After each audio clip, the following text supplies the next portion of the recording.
Okay, let's talk about it. AI, machine learning, deep learning. You hear these terms thrown around constantly, right? They're in the news, on your phone, even in your car. But what do they actually mean, and what's the real difference between them? Well, that's exactly what we're going to break down. Have you ever heard these terms used totally interchangeably and thought, wait, aren't those different things? If you have, you are definitely not alone. Honestly, it's probably one of the biggest points of confusion in tech right now.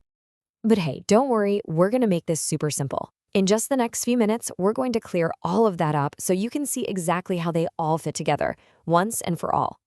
All right, let's start at the very top, the big one, the whole shebang, artificial intelligence, or AI. You got to think of this as the ultimate goal, the big, ambitious idea that kicked this whole thing off. So, what is it, really? Simply put, AI is this huge, broad field that's all about one thing: building machines that can mimic human intelligence. We're talking reasoning, problem solving, making decisions, you name it. It's the giant umbrella that covers any technology trying to act smart like us. And believe me, you see this stuff everywhere, probably without even thinking about it. You ask Siri for the weather. Yep, that's AI. Your Roomba vacuum zipping around learning the layout of your room. That's AI too. And of course, the super complex, real-time decisions a self-driving car has to make. That's a perfect, high-stakes example of AI in action. Okay, so if AI is the big destination, how do we actually get there? Well, one of the most powerful vehicles to get us there is something called machine learning. Now, this is crucial. Machine learning isn't some separate competing idea. It's a specific way of doing AI. It's a subset. And this is where the magic really happens. The key phrase to remember is right there: without being explicitly programmed. See, instead of a person sitting down and writing endless lines of code for every single possible scenario, we basically give the machine the ability to learn all by itself. It's a total game changer. Think about how different this is. The old way was, well, kind of clunky. A programmer had to manually write a rule for everything. Like, if an email has the words "buy now," then mark it as spam.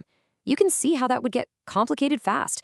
But the new way, with machine learning, we just feed the system thousands and thousands of examples and let it figure out the patterns for itself. It learns from experience, not from a rigid rulebook. The process is actually pretty simple, but incredibly powerful.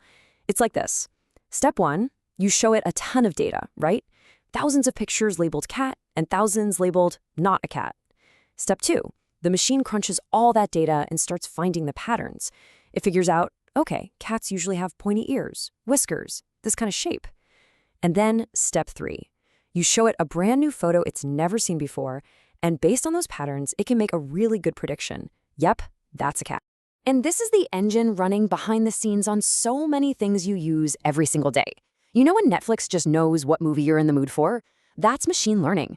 Your bank sends you an alert about a weird transaction. That's ML too. It's all about finding those hidden patterns in data to make really smart predictions. Okay, let's dive even deeper. Inside this world of machine learning, there's this super powerful cutting-edge technique that's responsible for some of the biggest breakthroughs we've seen lately. It's called deep learning. And the coolest part, it's directly inspired by the most complex machine we know of, our own brains. So deep learning takes everything machine learning does and just supercharges it. How? By using something called artificial neural networks. Now, don't let the name scare you. Just think of it like a digital brain. It's a whole bunch of interconnected layers or nodes that work together to find really, really complex and subtle patterns in data. The kind of patterns that are just too tricky for regular ML. So what's the big difference then? Why do we even need deep learning? Well, it really comes down to the kind of data. Regular machine learning is fantastic when you're dealing with structured data. You know, neat, tidy rows and columns like in a spreadsheet. But deep learning, it absolutely excels with the messy, unstructured stuff that makes up our actual world. We're talking photos, audio files, raw human language. And this is exactly why deep learning is the powerhouse behind some of the most futuristic tech out there. Unlocking your phone with your face, that's deep learning sifting through the messy, unstructured data of your facial features. When you talk to Alexa or Siri and they actually understand what you said, that's deep learning making sense of the complex waves in your voice. Seriously, these are tasks that were pretty much science fiction before deep learning came along. All right, we've covered the big three. We started way up high with AI and zoomed in deeper and deeper. So now, let's pull back out and put all the pieces together so you can see the full picture. simplified. If you remember one thing from this, make it this visual. Think of it like a set of those Russian nesting dolls. Artificial intelligence is the biggest, outermost doll. You pop it open, and what's inside? Machine learning. Then you open that doll, and inside you find the smallest, most specialized one, deep learning. See? They're not three separate things.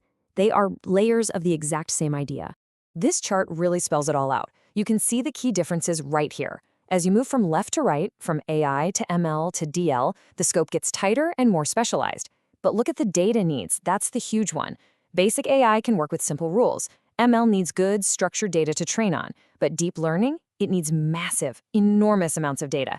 And that's why a chess-playing robot can be fairly simple AI, but a self-driving car's vision system absolutely needs the raw power of deep learning. So, okay, we've defined all the terms, we see how they fit together, but why does any of this really matter? Why should you care? Because this trio isn't just some abstract, theoretical concept, it is quite literally the foundation of our modern digital world. The most amazing technologies we have today aren't just using one of these. They're using all three, working in harmony. Take a self-driving car. The big idea, the goal of getting from A to B, that's AI. Predicting traffic patterns based on historical data, that's a perfect job for machine learning. But identifying a pedestrian who just stepped off the curb in real time, that requires the power of deep learning. They're not competing with each other. They're a team, working together to do things we used to only dream about. So there you have it, from the big, overarching dream of AI down to the data-crunching engine of machine learning and into the brain-like power of deep learning. At the end of the day, it's all about one revolutionary idea, creating systems that can learn. Which leaves us with one pretty mind-bending question to chew on. Now that our machines can learn, what's the next thing we're going to teach them?